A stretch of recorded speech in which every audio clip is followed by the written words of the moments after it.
नमस्कार दोस्तों, जो चाहोगे वही मिलेगा। अपने मन में जिस चीज़ का विचार करना प्रारंभ करोगे वह चीज़ तुम्हें मिलने लगेगी। एक दिन गौतम बुद्ध से एक शिष्य ने पूछा, हे महात्मा, क्या ऐसा संभव है जो मेरे मन में सोच रहा हूँ वो सारी चीज़ अपने आप मुझे मिलना शुरू हो? बुद्ध ने उस शिष्य से बोला, ऐसा संभव तो है, लेकिन क्या इसके लिए तुम दो चीज कर पाओगे? शिष्य ने बुद्ध से बोला, क्या सच में ऐसा संभव होता है?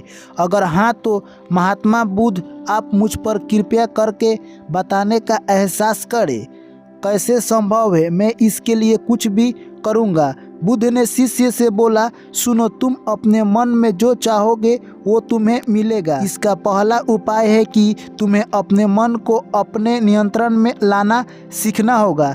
जब तुम्हारा मन पूरी तरह से तुम्हारे काबू में आएगा, उस दिन से तुम्हें अपनी मन चाहे चीज़ मिलना शुरू होगा। शिष्य ने बुद्ध से बोला, लेकिन गुरुजी, मन को वश में कैसे लाया जाता है और इसका दूसरा उपाय क्या है? बुद्ध शिष्य से कहते हैं, मन को वश में लाने का सबसे पहला और महत्वपूर्ण उपाय अपने इंद्रियों को संयमित करना होता है। तुम्हारे 5 इंद्रियां जब तुम्हारे वश में होगी तभी तुम अपने मन को वश में करने में कामयाब हो पाओगे। शिष्य कहता है, गुरुदेव, आप तो कहते हैं कि इंद्रियों को काबू में करने से हमारा मन हमारे काबू में आएगा और फिर जो मेरे मन में सोचूंगा वो चीज़ मुझे मिलने लगेगी। लेकिन गुरुदेव, इंद्रियां तो मेरे काबू में है। जैसे चाहूँ वैसा अपने हाथों को, आँखों को या फिर पैरों को हिला सकता हूँ, फिर मुझे जो चाहे वो चीज़ क्यों नहीं मिल पाती? बुद्ध शिष्य से कहते हैं, बालक,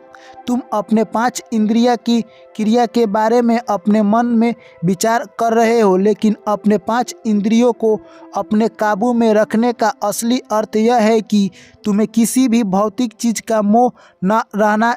जब मनुष्य के मन में अंदर अलग अलग प्रकार के मोह उत्पादित होती है, तब उसका मन उन चीज़ों को देख कर दुखी होता है जिस चीज़ से वह व्यर्थ की चिंता में फंसता चला जाता है। वहीं जिस इंसान का मन अपने काबू में होता है, ऐसा व्यक्ति किसी भी प्रकार के मन के छल में न फंसकर अपने लक्ष्य की ओर अग्रसर होता है और वही व्यक्ति जीवन में आगे जाकर अपने लक्ष्य को पूरा कर सफल बन पाता है। मन को वश में करने का सही उपाय क्या है? किस प्रकार अपने मन को अपने वश में ला सकूं? और गुरुदेव, दूसरा उपाय क्या है जिससे कि अपनी मनचाही चीज़ों को पा सकता हूं? बुद्ध शिष्य से कहते हैं, तुम्हें अगर अपने मन को वश में करना है तो उसका पहला उपाय है तुम्हारे सामने दिख रहे पेड़ के नीचे 1 महीना हर दिन 2 घंटे के लिए मौन रहकर ध्यान करना होगा। जैसे ही तुम्हारे इन 30 दिनों का सफ़र खत्म होगा, वैसे ही तुम अपने मन को काबू में करने का उपाय मिल जाएगा। जिस दिन तुम्हें अपने मन को काबू में करने का उपाय पूरी तरह शांत हो गया, उसी दिन तुम अपने मन को जिस भी चीज़ का विचार करोगे वही चीज़ तुम्हें प्राप्त होना शुरू होगी। अगर तुम पैसे के बारे में या फिर संसार में मौजूदा किसी भी चीज़ के बारे में अपने मन में विचार करते हो तो वह विचार अपनी मनचाही चीज़ों को प्राप्त करने में तुम्हारी मदद करेगी।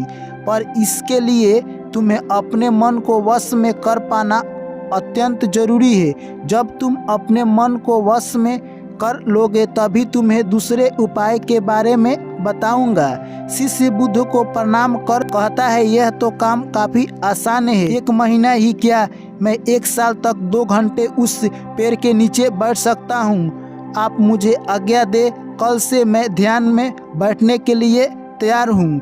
बुद्ध ने शिष्य से बोला, ठीक है, तुम पहले 30 दिन उस पेड़ के नीचे मौन रहकर ध्यान करके दिखाओ, आगे बात करेंगे। उस शिष्य को लगता है, गुरुदेव ने मुझे बहुत ही आसान कार्य सौंपा है, इसे मैं आसानी पूर्वक कर सकता हूँ। इसमें कौन सी बड़ी बात है? 1 महीना पेड़ के नीचे ध्यान ही तो लगाना है, इसे मैं आसानी से कर सकता हूँ। शिष्य दूसरे दिन गौतम बुद्ध को प्रणाम कर उस पेड़ के नीचे मौन रूप से बैठ गया। 3-4 दिन तक ऐसा ही चलता रहा। शिष्य हर दिन बुद्ध के पास जाता, उनको प्रणाम करता और पेड़ के नीचे जाकर मौन रूप से ध्यान करना प्रारंभ करता। लेकिन जब 6ठे दिन बैठने जाता तब उसे उस समय मन बेकाबू होने लगता। उसके मन में अलग अलग चीज़ों के विचार आना शुरू होते।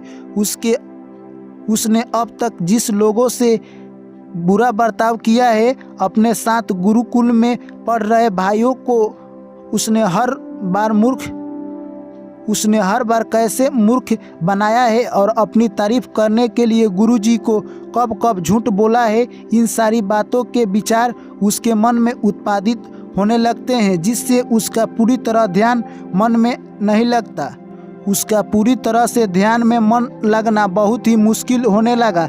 थोड़े दिन बीते, आज उसे शिष्य का मौन रहकर ध्यान करने का 18वां दिन था, लेकिन उसके मन में बार बार आते हुए गलत विचार उसके ध्यान को ठीक से करने नहीं दे रहे थे। इसके लिए उसके मन में एक निर्णय किया, इस समस्या का हल गुरुदेव से पूछता हूँ। 19वें दिन शिष्य के मुंह पर आ रहे भाव को देखकर बुद्ध पहले ही समझ चुके थे कि आज यह सिर्फ प्रणाम करने नहीं, अपितु किसी समस्या का हल पूछने आया है। शिष्य बुद्ध के पास जाता है और कहता है, हे महात्मा, आपके बताए अनुसार मैं हर रोज 18वें दिन उस पेड़ के नीचे ध्यान लगाने बैठ जाता हूँ।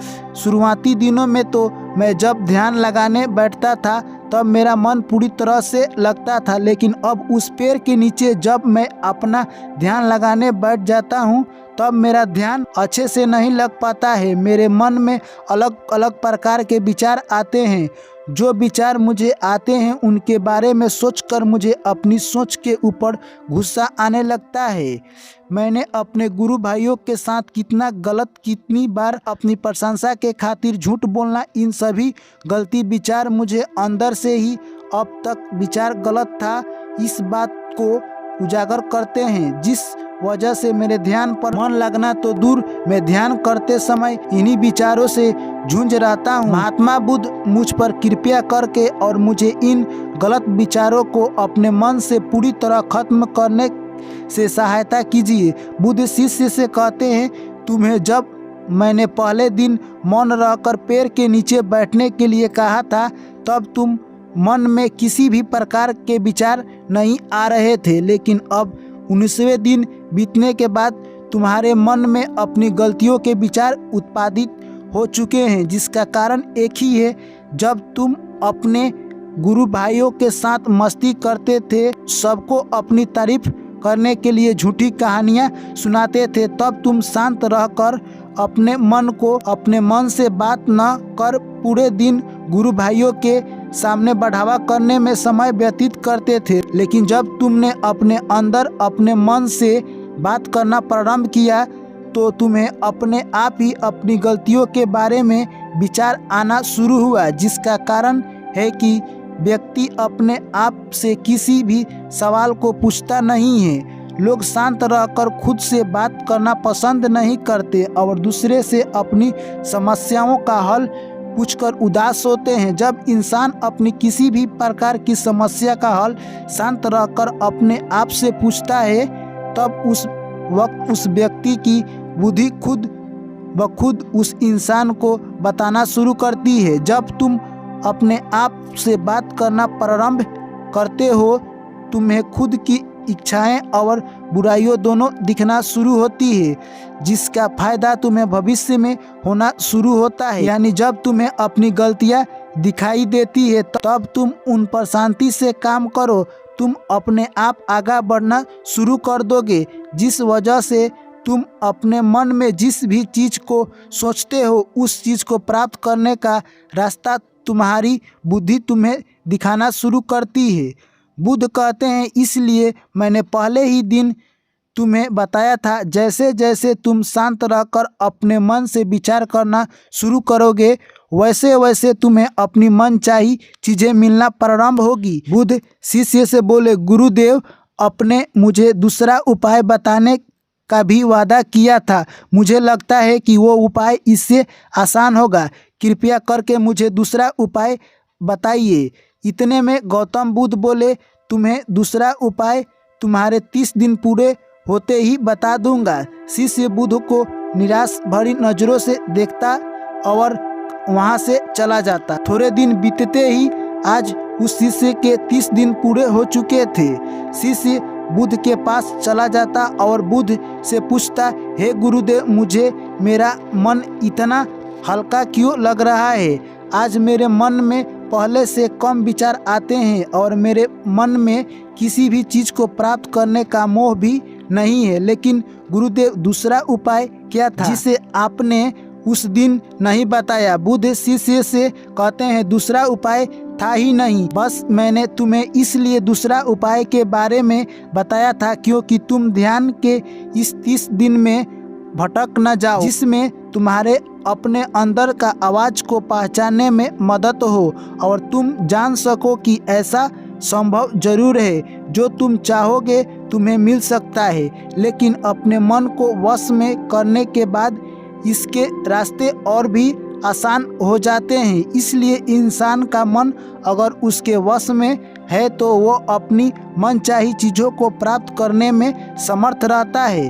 वहीं दोस्तों, गौतम बुद्ध की इस कहानी को आप अपने परिवार या मित्रों के साथ शेयर कर सकते हैं। और ये कहानी दोस्तों आप लोगों को कैसी लगी कमेंट करके हमें आप ज़रूर बताइए। और आप पहली बार हमारे चैनल पर आए हैं तो चैनल को सब्सक्राइब कर लीजिए। चलिए दोस्तों, आप लोग से मिलते हैं नेक्स्ट कहानी में। Thank you, take care, bye bye.